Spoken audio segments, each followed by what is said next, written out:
ചില വ്യക്തികൾ അതേപോലെ തന്നെ കറക്റ്റ്. ഡിപ്രഷനിലേക്കും കറക്റ്റ്. പോകുമില്ലേ? എങ്ങനെയാ അത് ആ ഒരു സിറ്റുവേഷൻ? പലരും പല രീതി രണ്ട് റൂട്ടാ എടുക്കുന്നത്. എങ്ങനെയാ അത്? ഇപ്പൊ നമുക്ക് നമ്മള് മൊബൈൽ ഉപയോഗിക്കുന്നുണ്ട്. മൊബൈലിനകത്ത് ഒരു മൊബൈലിലൂടെ ആയിരിക്കും ഒരു വ്യക്തി ഒരു നല്ല വീഡിയോ കണ്ട് എനിക്ക് ലൈഫിൽ രക്ഷപ്പെടണമെന്നുള്ള ഒരു വ്യക്തി ചിന്തിക്കുമ്പോൾ ആ ചിന്തയുടെ അനന്തരഫലമായിട്ട് ചിലപ്പോൾ യൂട്യൂബിൽ ആ വ്യക്തി സെർച്ച് ചെയ്യുമ്പോഴായിരിക്കും ഹായ് മക്കളെ എന്ന് പറഞ്ഞിട്ട് ബേബി എൻ്റെ ഒരു വീഡിയോ കാണുന്നത്. ആ ഒരു വീഡിയോ ചിലപ്പോൾ അവരുടെ ലൈഫ് പലരും എൻ്റെ അടുത്ത് കമൻറ്റിലൂടെ പറയാറില്ല, നേരിട്ട് പറയാറുണ്ട്. ആ ഒരൊറ്റ വീഡിയോ കണ്ടത് ആ ജീവിതത്തിലെ മാറ്റത്തിന് തുടക്കം കുറിച്ചത്. പിന്നീടുള്ള വീഡിയോസ് കണ്ടു, സംഗതി പിടികിട്ടി. അപ്പോൾ ഒരു മനുഷ്യന് ചിലപ്പോൾ അവരുടെ ഉള്ളിൽ കൂടുതൽ നെഗറ്റിവിറ്റി ആയിരിക്കും കിടക്കുന്നത്. വീഡിയോ കണ്ടാൽ ഇവരാരാ മൈൻഡ് പോലും ചെയ്യത്തില്ല. അപ്പോൾ നമുക്ക് ആ ഒരു പോസിറ്റീവിലേക്ക് എത്തണമെന്നൊരു ചിന്ത വരുമ്പോൾ if the student is ready, ആ ഗുരുവിലേക്ക് കറക്റ്റായിട്ട് കണക്റ്റ് ആവും, ആ ഒരു വ്യക്തിയിലേക്ക് കണക്റ്റ് ആവും. അപ്പോൾ ഈ എന്തെങ്കിലുമൊക്കെ പ്രശ്നങ്ങൾ വരുമ്പോൾ ഒരു വീഡിയോ കണ്ടിട്ടുള്ള വ്യക്തിയാണ് ആ ടീച്ചർ പറഞ്ഞിട്ടുള്ള എന്താ പ്രശ്നങ്ങൾ വളരാൻ നല്ലതാ, പ്രശ്നങ്ങൾ വരട്ടെ. പ്രശ്നങ്ങൾ അനുഭവിച്ചിട്ടുള്ളവനെ ഇപ്പോൾ എനിക്കറിയാം, എൻ്റെ പല ബന്ധുക്കളും അവരൊക്കെ എൻ്റെ പ്രായത്തിലുള്ളവരൊക്കെ അവരുടെ അച്ഛനും അമ്മയൊക്കെ ഭയങ്കര സപ്പോർട്ട് കൊടുത്ത് സ്നേഹം കൊടുത്ത് എല്ലാത്തിനും ഇങ്ങനെ കൈവെള്ളയെ പാമ്പർ ചെയ്ത് കൊണ്ട് നടക്കുന്നവരുണ്ട്. അവർക്കൊന്നും നമ്മൾ പറയില്ലേ താങ്ങാൻ ആളുള്ളവരെ തളർച്ചയുള്ളൂ എന്ന് പറയും. ഞങ്ങൾക്കൊന്നും താങ്ങാൻ ആരുമില്ലായിരുന്നു. ഇവൻ എൻ്റെ അമ്മ എൻ്റെ ഒരു 20 വയസ്സ് കഴിഞ്ഞപ്പോൾ അമ്മ മരിച്ചതാണ്. പിന്നീട് ഇങ്ങോട്ടേക്ക് വിവാഹം, 2 കുഞ്ഞുങ്ങളെ പ്രസവിച്ചറിയാമല്ലോ, നമുക്ക് പ്രത്യേകിച്ചും സ്ത്രീകൾക്ക് പ്രസവത്തിൻ്റെയൊക്കെ സമയത്ത് അമ്മയുടെ ഒരു ഇമ്പോർട്ടൻസ് പറഞ്ഞാൽ വളരെ വലുത്. നമ്മൾ ആരെല്ലാം കൈയും കാലും പിടിക്കേണ്ടി വന്നിട്ടുണ്ടെന്ന് പറയാം. ആ സമയത്തൊക്കെ എന്തെല്ലാം കേൾക്കേണ്ടി വന്നിട്ടുണ്ട്. അപ്പോൾ ഇങ്ങനെ അനുഭവിച്ച് ആ അനുഭവങ്ങളാണ് എന്നെ സ്ട്രോങ് ആക്കിയത്. രമ്യ കണ്ടപ്പോൾ പറഞ്ഞില്ല, സംസാരം അങ്ങനെ കേട്ടുകൊണ്ടിരിക്കാൻ തോന്നും. ഈ അനുഭവങ്ങളില്ലെങ്കിൽ ഞാൻ എന്താ പറയുക? ഞാൻ എൻ്റെ ക്ലാസ്സിലാണെങ്കിലും വീഡിയോസിലാണെങ്കിലും ഒക്കെ പറയുന്നത് ഇത് തന്നെയാണ്. നമ്മുടെ അനുഭവങ്ങൾ, ആ അനുഭവങ്ങൾ വരുമ്പോൾ 2 ഓപ്ഷൻ ഉണ്ട്. ഒന്നുകിൽ തളരാം, അല്ലെങ്കിൽ വളരാം. തകർന്ന് അടിഞ്ഞിരുന്നാൽ അവിടെ നിന്ന് കരഞ്ഞുകൊണ്ടിരിക്കാം, ഡിപ്രഷനായിട്ട് നമ്മൾ അവിടെ ഇരിക്കാം. നേരെ മറിച്ച് ഞാൻ അന്നൊന്ന് മാറി ചിന്തിച്ചത് കൊണ്ടല്ലേ ഇന്ന് ലക്ഷങ്ങൾക്ക് വെളിച്ചമാകാൻ കഴിയുന്നത്. അപ്പോൾ ഓരോ മനുഷ്യരും ആ ലെവലിലേക്ക് മാറി ചിന്തിക്കാൻ തയ്യാറായി കഴിഞ്ഞാൽ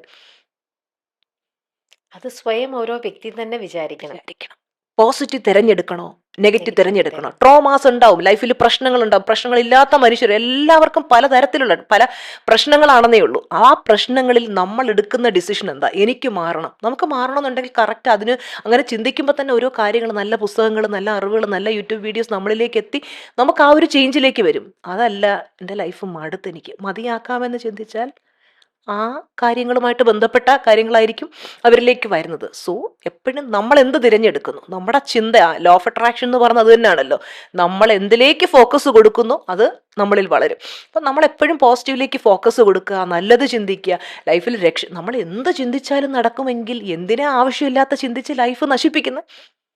നല്ലത് ചിന്തിച്ച് ഈ ലോകത്ത് നേരത്തെ പറഞ്ഞ 7,000-ൽ നിന്ന് മൾട്ടി മില്യനർ ലെവലിലേക്ക് എത്തി, ബില്യനർ ലെവലിലേക്ക് എത്തിയിരിക്കും. രമ്യയുടെ മുമ്പിൽ ഇരുന്ന് തന്നെ എന്തെങ്കിലും ഒരു ഇന്റർവ്യൂവിൽ അന്ന് രമ്യ പറയും, അന്ന് സുജ പറഞ്ഞിരുന്നു മൾട്ടി മില്യൻ അതെത്തും. അതിലൊന്നും എനിക്ക് യാതൊരു സംശയമില്ല. കാര്യം എൻ്റെ മനസ്സിനകത്ത് ഞാനത് ആയിക്കഴിഞ്ഞു. നമ്മുടെ മനസ്സുകൊണ്ട് എന്ത് ബിലീവ് ചെയ്യുന്നു. അപ്പം നമ്മളൊരു സാധാരണ സ്ത്രീ, ആ ഒരു സാധാരണ സ്ത്രീക്ക് നമുക്ക് ആ ലെവലിൽ എത്താൻ പറ്റുമെങ്കിൽ എല്ലാവർക്കും പറ്റും. ഫസ്റ്റ് ഓഫ് ഓൾ നേരത്തെ പറഞ്ഞ പോലെ നമ്മുടെ പാഷനെ കണ്ടെത്തണം. ഓരോ മനുഷ്യർക്കും ഓരോ പാഷൻ ആയിരിക്കും. പലരും എന്താ ചെയ്യുന്നത്, വേറെ ആരെങ്കിലും എന്തെങ്കിലും ചെയ്യുന്നതാണ് അപ്പോൾ പോയി കോപ്പി അടിക്കുന്നതൊക്കെ, കോപ്പി പേസ്റ്റ് നടക്കില്ല. ഇപ്പൊ രമ്യയെ സംബന്ധിച്ചിടത്തോളം നല്ലൊരു ആങ്കറാണ്, അതുപോലെ ഈ പോഡ്കാസ്റ്റ് ചെയ്യാൻ. ഈവൻ ഞാനത് കോപ്പി പേസ്റ്റ് ചെയ്യാൻ ശ്രമിച്ചില്ല, എനിക്കതിനകത്ത് ശോഭിക്കാൻ പറ്റില്ല. കാര്യം എൻ്റെ സ്കില്ല് അതിലല്ല കിടക്കുന്നത്. എന്നെ ദൈവം ഏൽപ്പിച്ചിരിക്കുന്ന നിയോഗം ഇതാ. പലരും നോക്കും, സുജാർ മോഹൻ കാശ് സമ്പാദിക്കണം, നമുക്കും ഇതിങ്ങനെ ചെയ്യാം.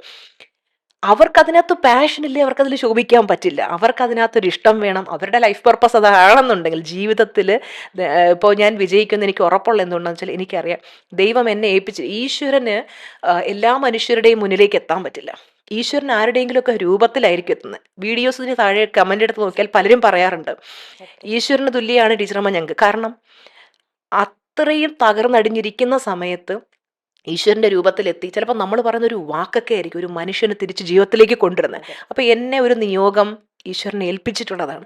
അപ്പോൾ ആ ഒരു നിയോഗത്തിലുള്ളൊരു വ്യക്തിക്ക് എന്നും ഉയർച്ചയുണ്ടാവുള്ളൂ. ഈ മണിയും സക്സസ്സും ഒക്കെ എന്ന് പറഞ്ഞാൽ അതിൻ്റെ സെക്കൻഡറിയാണ് രമ്യ. ഫസ്റ്റ് ഓഫ് ഓൾ നമ്മുടെ ഡെഡിക്കേഷൻ. നമ്മൾ നേരത്തെ പറഞ്ഞില്ല എന്തുകൊണ്ടാണ് മടുപ്പ് തോന്നാതെ ചെയ്യാൻ പറ്റുന്നത്. ഞാൻ എൻ്റെ ലൈഫിൽ ആ ഹെൽത്ത് ഇഷ്യൂ വന്ന് ഞാൻ തളർന്നു കിടക്കുന്ന സമയത്ത് ദൈവത്തോട് ഞാൻ കരഞ്ഞു പ്രാർത്ഥിച്ചിട്ടുള്ളൊരു കാര്യം, എങ്ങനെയെങ്കിലും ഈ അവസ്ഥയെ മറികടക്കാൻ എന്നെ ഒന്ന് സഹായിക്കുക ദൈവമേ.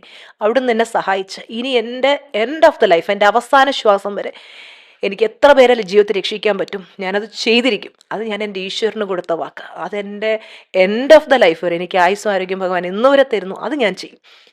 അത് ഞാൻ ചെയ്തിരിക്കും. അതുകൊണ്ട് എനിക്കതിനകത്ത് ഒരിക്കലും മടുപ്പില്ല. ഞാൻ ഈശ്വരന് വേണ്ടി, ദൈവത്തിന് വേണ്ടി നമ്മൾ പറയുന്നത് ദൈവവേല ചെയ്യുന്നു ആണ് ചെയ്യുന്നത്. എങ്ങനെയാ നമ്മുടെ മൈൻഡിനെ ഇത്ര സ്ട്രോങ് ആക്കാൻ നമുക്ക് പറ്റുന്നത്? അനുഭവങ്ങൾ. Even I am grateful to my parents. അവരെന്നെ ഇങ്ങനെ ഭയങ്കര പാമ്പർ ചെയ്ത് വെച്ചിരുന്നെങ്കിൽ മേ ബി Yeah. എനിക്കൊരിക്കലും എന്താ പറയുക, നമുക്ക് ഞാൻ ഏറ്റവും ലൈഫിൽ ഏറ്റവും കൂടുതൽ കൊതിച്ചിട്ടുള്ളത് സ്നേഹത്തിന് വേണ്ടിയിട്ടാണ്. എന്താണ് സ്നേഹം എന്നൊക്കെ ഞാൻ മനസ്സിലാക്കുന്നത് നേരത്തെ പറഞ്ഞ എൻ്റെ ഹസ്ബൻഡിൻ്റെ ജീവിതത്തിൽ വന്നതിന് ശേഷമാണ്. ഇതൊക്കെയാണല്ലേ സ്നേഹം, ഇങ്ങനെയൊക്കെ ഒരു മനുഷ്യനെ സ്നേഹിക്കേണ്ടതെന്നൊക്കെ ഞാൻ തിരിച്ചറിയുന്നത്. അപ്പൊ അങ്ങനെയായിരുന്നെങ്കിൽ സ്നേഹം എന്തെന്നറിയില്ലായിരുന്ന സുജ എക്സ്പ്രസീവ് ആയിരുന്നോ? അതായത് അനിലേട്ടൻ ആഗ്രഹിച്ച പോലത്തെ സ്നേഹം സുജിക്ക് കൊടുക്കാൻ പറ്റിയോ? ഒരുപാട് നാളല്ലായിരുന്നു അങ്ങനെ എനിക്കും, കാരണം കാരണം കണ്ടിട്ടില്ല, ഇല്ല, അറിഞ്ഞിട്ടില്ല, അറിഞ്ഞിട്ടില്ല. അനുഭവിച്ചിട്ടില്ല. എൻ്റെ മക്കളോട് ഞാൻ ഭയങ്കര റൂഡായിട്ടുള്ളൊരു അമ്മയായിരുന്നു. നെഗറ്റീവ് ആയിരുന്ന സമയത്ത് മൂത്ത മോനെയൊക്കെ ഞാൻ ശരിക്കും അടിക്കും, വഴക്ക് പറയും. അങ്ങനത്തെ ഒരു സ്വഭാവമായിരുന്നു. ഹസ്ബൻഡ് ഒരു ദിവസം എൻ്റെ അടുത്ത് ചോദിച്ചു, ഈ കുഞ്ഞുങ്ങളോടൊക്കെ കുറച്ച് സ്നേഹത്തോടെ പെരുമാറിക്കൂടെ, എന്താ നീ ഇങ്ങനെ? അപ്പം ഞാൻ പറഞ്ഞൊരു ഡയലോഗുണ്ട്, എനിക്കിതാ കിട്ടിയിട്ടുള്ളത്, കിട്ടിയതേ ഞാൻ കൊടുക്കൂ. എനിക്ക് എൻ്റെ പേരൻസിന് നിന്ന് ഇതാ കിട്ടിയത്, ഞാനിതേ കൊടുക്കൂ. അതായിരുന്നു എൻ്റെ മറുപടി. പിന്നീട് പോസിറ്റീവിലേക്ക് എത്തിയപ്പം ഞാൻ മനസ്സിലാക്കിയത്, നമ്മളെപ്പോഴും നമ്മുടെ പേരൻസിനെയാണ് നമ്മൾ പേരൻസ് ആവുമ്പോൾ കോപ്പി ചെയ്യുന്നത്. അങ്ങനെ ഒരു പേരൻ്റ് ആയിരുന്നു ഞാൻ. പക്ഷേ പിന്നീട് ഞാൻ മനസ്സിലാക്കി ഞാൻ ഭയങ്കര തെറ്റാ ചെയ്തത്. അങ്ങനെ ആയിരുന്നില്ല. നമുക്ക് കിട്ടാത്തതെന്തോ നമ്മുടെ മക്കൾക്കത് കൊടുക്കണം, ആ ഒരു സ്നേഹം കൊടുത്തു തന്നെ വളർത്തണം. പിന്നെ ഞാൻ എന്നെ തന്നെ മാറ്റിയെടുത്ത് ഇന്ന് എൻ്റെ മൂത്ത മോനോട് അവൻ കോളേജിൽ ഇതുപോലെ പിന്നെ അവൻ്റെ ഫസ്റ്റ് ഡേ അവൻ BBAക്ക് ജോയിൻ ചെയ്തപ്പോൾ അവിടെ പറഞ്ഞു, നിങ്ങളുടെ റോൾ മോഡൽ ആരാണ് എന്നുള്ളത് ഇവിടെ വന്ന് പറയൂ എന്ന് പറഞ്ഞു. അപ്പോൾ അവൻ ഭയങ്കര റൊണാൾഡോ ഫാനാണ്. അപ്പോൾ ഇങ്ങനെ മനസ്സിൽ പറഞ്ഞുകൊണ്ട് റൊണാൾഡോയെ പറ്റി അങ്ങനെ പറയണം ഇങ്ങനെ പറയണം എന്നൊക്കെ പറഞ്ഞ് ഇങ്ങനെ സ്റ്റേജിൽ എല്ലാവരുടെയും മുമ്പിൽ എത്തിയിട്ട് അവൻ പറഞ്ഞു, റൊണാൾഡോ എന്ന് പറയാൻ തുടങ്ങിയതും അവൻ്റെ മനസ്സ് പറഞ്ഞു, ശരിക്കും നിൻ്റെ റോൾ മോഡൽ റൊണാൾഡോ തന്നെയാണോ, നിൻ്റെ അമ്മയല്ലേ? അപ്പോൾ അവൻ അവിടെ പോയി എന്നിട്ട് പറഞ്ഞു, എൻ്റെ അമ്മയാണ് എൻ്റെ റോൾ മോഡൽ. എൻ്റെ അമ്മ ഇങ്ങനെയൊക്കെ ആയിരുന്നു, ഭയങ്കര നെഗറ്റീവായിരുന്നു. അമ്മ അത്രയും കഷ്ടപ്പാടും ബുദ്ധിമുട്ടും അനുഭവിച്ചിട്ടുണ്ട്, ഇങ്ങനെയായിരുന്നു. എല്ലാ കാര്യങ്ങളും പറഞ്ഞിട്ട് പറഞ്ഞു, ഒരു രൂപ എടുക്കാൻ ഇല്ലാതെ ഞങ്ങൾ കഷ്ടപ്പെട്ട് ജീവിച്ചിരുന്നിടത്തുനിന്ന് ഇന്ന് അമ്മ സ്വന്തമായിട്ടൊരു ഓണ്ടർപ്രണറായി നിരവധി പേർക്ക് സാലറി കൊടുക്കുന്നുണ്ട്. ഇന്നൊരു മൾട്ടി മില്യണറായ കഥ ഒക്കെ പറഞ്ഞപ്പോൾ ടീച്ചേഴ്സും ഫ്രണ്ട്സും എല്ലാവരും കൈയടിച്ചു. അപ്പോൾ ഇന്ന് എൻ്റെ മകനോട് ചോദിച്ചു കഴിഞ്ഞാൽ അവൻ പറയും, നിസ്സംശയം പറയും, അവൻ്റെ ബെസ്റ്റ് ഫ്രണ്ടും അവൻ്റെ റോൾ മോഡലും ഒക്കെ ഒന്നുമില്ലായ്മയെന്ന് കയറി വന്ന അവൻ്റെ അമ്മയാണ്. അപ്പോൾ ഞാനിത് പറഞ്ഞെന്തുകൊണ്ടാണെന്ന് വെച്ചാൽ, ഇത് കേട്ടുകൊണ്ടിരിക്കുന്ന ഏതൊരു സ്ത്രീക്കും ഇന്ന് നമ്മൾ ചിലപ്പോൾ ഒരു എന്താ പറയുക, വീട്ടിൽ കിടന്ന് അലറുകയും ബഹളം വയ്ക്കുകയും പിള്ളേരോട് ദേഷ്യപ്പെടും, പൊട്ടിത്തെറിക്കുകയും ഒക്കെ ചെയ്യുന്ന ഒരു അമ്മയായിരിക്കും, അല്ലെങ്കിൽ ഒരു പേരൻ്റ് ആയിരിക്കും. മനസ്സ് വെച്ചാൽ ആർക്കും മക്കളുടെ ഒരു റോൾ മോഡൽ ആകുന്ന അച്ഛനമ്മമാരായി മാറാം, ആർക്കും പറ്റും. അപ്പോൾ നിരന്തരം ഇതുപോലെ മാനിഫെസ്റ്റ് ചെയ്യുക, അല്ലെങ്കിൽ മെഡിറ്റേറ്റ് ചെയ്യുക, അല്ലെങ്കിൽ ടീച്ചർമാരുടെ ക്ലാസ്സിൽ ഇങ്ങനെ ഇരിക്കുന്ന ഒരാൾക്ക് ഒരു രീതിയിലും ഒരു ഇഷ്യൂവും അവരെ തളർത്തില്ല.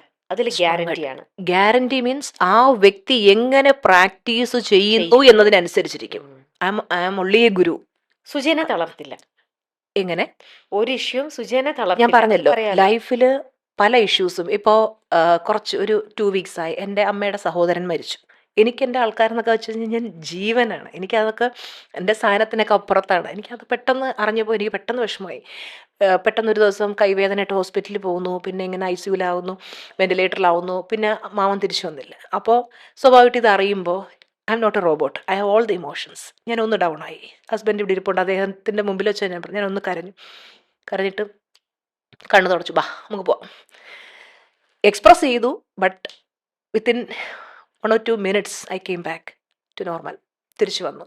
പിന്നെ അദ്ദേഹത്തിൻ്റെ ബോഡി ആ അടക്കുന്ന സമയത്തൊക്കെ സ്വാഭാവികമായിട്ടും ഞാൻ ബോധപൂർവ്വം കരയുന്നില്ലെങ്കിൽ പോലും എനിക്ക് ഭയങ്കര ഗ്രാറ്റിറ്റ്യൂഡ് ഉണ്ടായിരുന്നു. എൻ്റെ ജീവിതത്തിൽ എന്നെ ഒത്തിരി ഹെൽപ്പ് ചെയ്തിട്ടുള്ളൊരു വ്യക്തിയാണ്. അപ്പോൾ എനിക്ക് മറക്കാൻ പറ്റില്ല. ഞാൻ ബോഡി എടുക്കുമ്പോഴൊക്കെ മാമനോട് പ്രാർത്ഥിച്ചു, മാമ എനിക്ക് ഒരുപാട് ജീവിതത്തിൽ മുന്നോട്ട് പോകാനുണ്ട്, എനിക്ക് ഒത്തിരി പേരെ ഹെൽപ്പ് ചെയ്യാറുണ്ട്, മാമൻ എനിക്ക് വേണ്ടി പ്രാർത്ഥിക്കണം പ്രാർത്ഥിക്കണം പ്രാർത്ഥിക്കണം എന്ന് പറഞ്ഞ് എൻ്റെ കണ്ണുനീര് അടർന്നടന്ന് വീഴുന്നുണ്ടായിരുന്നു. അതൊക്കെ അദ്ദേഹത്തോടുള്ള ഗ്രാറ്റിറ്റ്യൂഡ് ടീയേഴ്സാണ്. അതെനിക്ക് ഒരിക്കലും മറക്കാൻ പറ്റില്ല. അപ്പോൾ അങ്ങനെ ആ ഒരു എന്താ പറയുക സമയത്ത് വന്നു. കുറച്ച് കഴിഞ്ഞപ്പോൾ അതവിടെ നിന്ന് ഞാൻ തിരിച്ചു കയറി വീണ്ടും ഞങ്ങൾ ഹാപ്പിനെസ്സിലേക്ക് വന്നു. ചിരിയായി കളിയായി ബഹളമായി. അതിനെ മാറ്റാൻ പഠിക്കണം. നമ്മൾ ഇമോഷൻസിനെ നമ്മൾ ചേഞ്ച് ചെയ്യാൻ പഠിക്കണം. അങ്ങനെ ഇമോഷൻസ് ഇല്ല എന്ന് ഞാൻ ഒരിക്കലും പറയില്ല.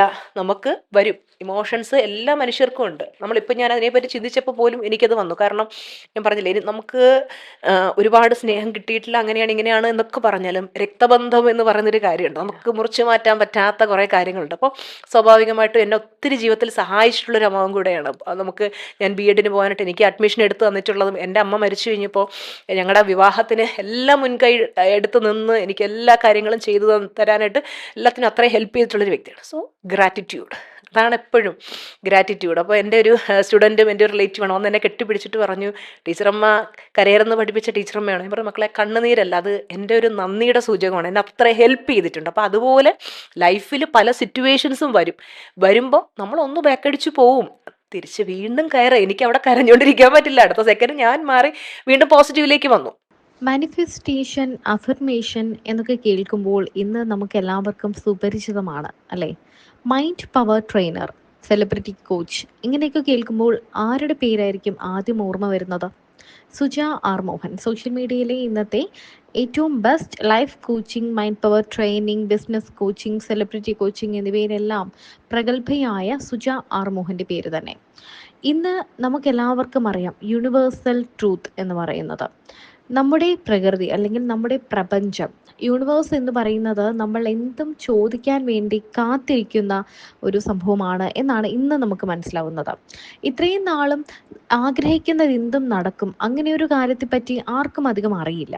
സുജ ആർ മോഹൻ എന്ന വ്യക്തി തൻ്റെ ജീവിതത്തിൽ നിന്ന് തന്നെയാണ് ഒരു ലൈഫ് കോച്ചായി മാറിയത് എന്ന് തുറന്നു പറയുകയാണ്.